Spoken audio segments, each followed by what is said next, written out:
vanhu sederere Trigger vanotambisa vanhu kongonya Trigger wani munhu akuzikana na Tamile paZimbabwe akuzikana na Trigger anoremsa vanhu sederere Trigger vanotambisa vanhu tiri munzvimbo yeRUWA town nhasi tina mukoma Triggerman kuti vatudzewo kuti first of all zita ravo rikuberekwa vanonzana. Triggerman is an artist out at RUWA town. My real name is Lakmon Chatenda Minutes. Yes, music ndakaitanga 2007 up to now chirungara machipusha isi. Saka panyaya kuti musanzwi kumaredhiyo chii chiri kunyatsoitika nyatsoti jekesera ipapo?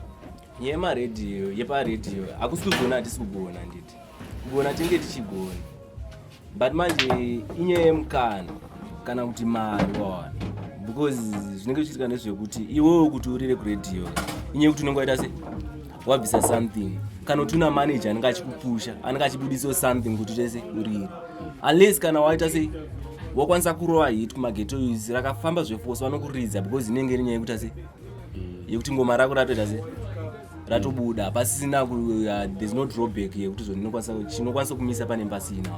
Mimi mungakwanisa kudomwerera ro kuti ma DJ chichaizvo ari kuita zvekuda kutonyorwa ndevanani specifically panyaya mazita abanoneza rasta because munhu wese andamara wana anoda mari apana munhu asingadi kudhiswa iziya ndonyaya yachona music yedu ka iri kungorira muZimbabwe chete because vanhu vari kuimba zvigubhu varota sei but zviri ngotambwa munomo alright waiziya but wakaona music anoti yekudzimwe nyika ka vanotageta international market waiziya sikanenge nyaya yekuzvo music yaunenge waita se waimba unofanirwa kutarisa zvoni ichabata vanhu vakaita sei because wakaimba zvigubhu zvimwe zvinobikwa mino achatauri nemazita nyatsovadoma vezvigubhu ndo pada unyatsonzwa mburi Zimbabwe inzoti vezvigubhu mimi vanhu vanobika zvigubhu mamukambotadziwa ziya because mabodyslam mese munongozoti akabikwa nanani.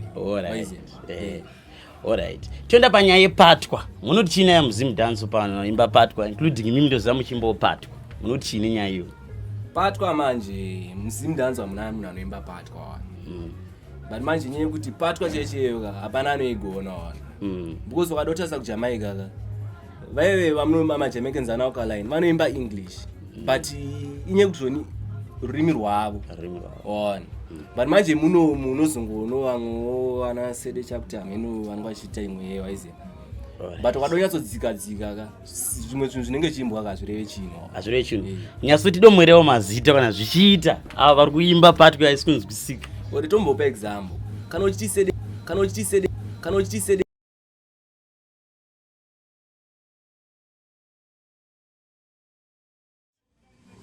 mukoma Triggerman mungati jekeserero ne Hurricane Music Group kuti yakatanga sei? Hurricane Music Group yakafomwa nevanhu 3. Inyaya yekuti zvondikuido taedza kuti ase kubatana vanhu kuti tiende kumberi ndonyaya yanga iripo. Vanhu vakafuma Hurricane Music Group ndini T-Blaze naRaska. Saka imi muHurricanes umumu muri kutarisirawo kuti nevamwe venyu vamwe vasipo nhasi muchaita semusic kuti iende kumberi chaizvo maplans amunawo? Music tiri kushanda kingi ende hatimbomire kushanda zvokuti hanzi tichazotonyura kuti tirire isusu ticharira vasingada vachida vanorwadziwa isi ticharira vanhu. Imimi ndikati music ndikuona makapfeka chimask icho chiri pamusoro ichi mungati munhu wenyu romodio amungatedzera kupfeka chimask kana kuti zvakabvawo innovation yenyu mega munoti chinazvo ipapo? I'm trying to distinguish myself from other artists. Toenda panyaya maZimdancehall Awards. Munoti chii nenyaya yekuti maartists from Gweru, from Masvingo, from Binga havasi kunominatwawo nevekuno kuRUWA. Munoti chii nazvo? Panyaya yema-awards tisatenda kurega. Haya hasi ma-awards rasta. Asi ma-awards varongozviita pachavo. Hapana kana nguva yekunzi hapasi kupuhwa kana nguva yekuvhota kunzi chichi. Vane ma-artist avo. Waiziya. Saka tingati ma-awards. Alright. Toenda panyaya ndakambonzwa hangu masong enyu amakarekodhawo muchiti muderere Dobba don't this from Dendere. Mukutoti chii panyaya? Point of correction. that wasn't a diss. But ndaita se ndaitsura mumwe wangu maiziya, but vamwe vakazvitora neimwe engo vafungoti mayazi idis, but ndaita se ndaitsura mumwe wangu aiziya, because inini naDobba Donika taizivana kubhodhara so ndonyaya yacho ndayangoitika, not kuti hanzi aidisa no.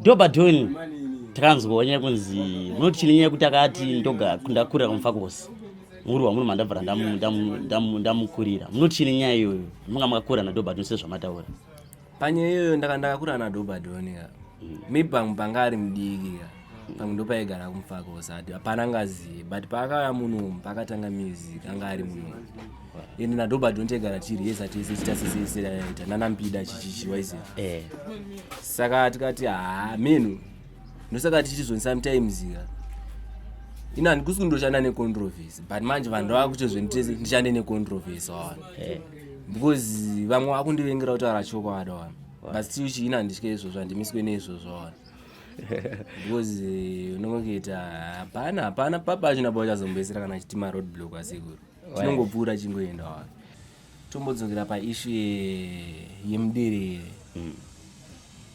Vamwe voti ndakadhisa Dobba, aiwa ndaimutsura Dobba mfana wangu pamangoma hafe andigona musafambise ziyana rekunyepa kana morowa nengemba mumwendo mutotesa setishupepa ndirimonya like pangoma zvedudu ndo zvandoda umwana manya kunge duduba ndota zvechibhinya like kanditanga zvedzungu inini ndinokanda maspike mamero ndini ndino matambisa skelehu vanondimakira Joni izvozvo ndezvenyu anyway ide toenda imi matanzi Dobba maida kumutsura imaimba kuti muderere tinyatsoti pai question iri clear about that.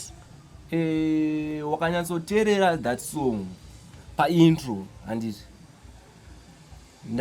ndakachedzera kuti vamwe vakaenda kutiza geto nekuda kwengemba handiti bandazoti pandandina kupedza bridge bandati mayazi usangorembuka kunge derere ndaedza kutaura kuti usaende nemhepo ona nenyaya kuti zvona waita se wasumukira mbichana wakuti zvona hamayazi nini chichi ndo zvakazoita zvona azoita tese iyi nyaya yange yainyanya kubata panyaya kuti zvoni paakabvunzwa painterview akashedzera kuti ndogara kumfakosi achigara muruwa munomu apedza interview yacho nakuya futi muruwa munomu saka zvimwe zvacho nazvimeke sense senda ndakumutsura semwangu kuti wemayazi haukamu unochedzera unogara mufombi iwe uchigara muruwa munomu.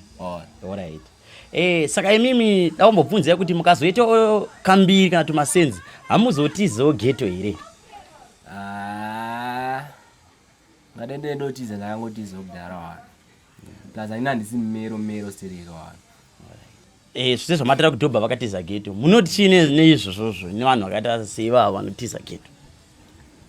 Vanhu vakadaro unoita munhu akadaro antonetsa kana kudzora waiziva because wakaona munhu akadaro achijamba mwoyo wake munhu akadaro brains dzake dzinoda kuti munhu yazoongororwa kunzi munhu here kana kuti chinhu because wakaona munhu asingaziye kwaanobva anenge aera ende kuenda mberi kwake kunyatsoenda mberi kunogona kunenesa wana.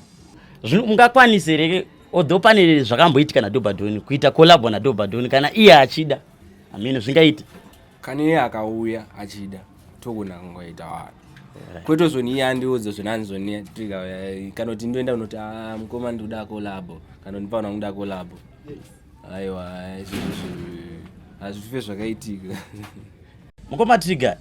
Malocal businessmen vangaite sekuti va-uplift RUWA dancehall? The thing is kuita se kuedza kupusha vakaona matalents ngavaite se ngavaedze kuita se kupusha matalents vachirongo mashows vachitozvinoiti zviri kuitawo mamwe places ndiwo chete nyaya iringodiwa hapana zvakanyanya. Alright. Imi maproducer amunoti muri wamuno mamunofara kusenza nawo ndevapi?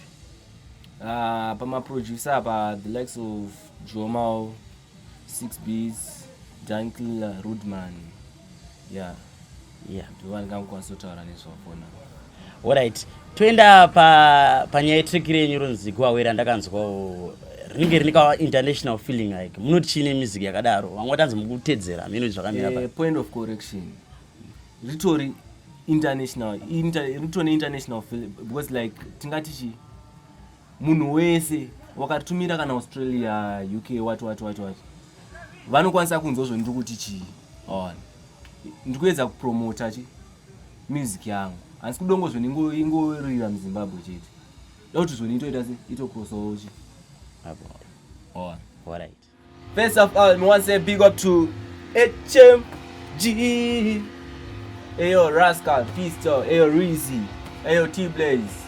Not forgetting Mabuku, Ayo Tafara, Winsa Zimri,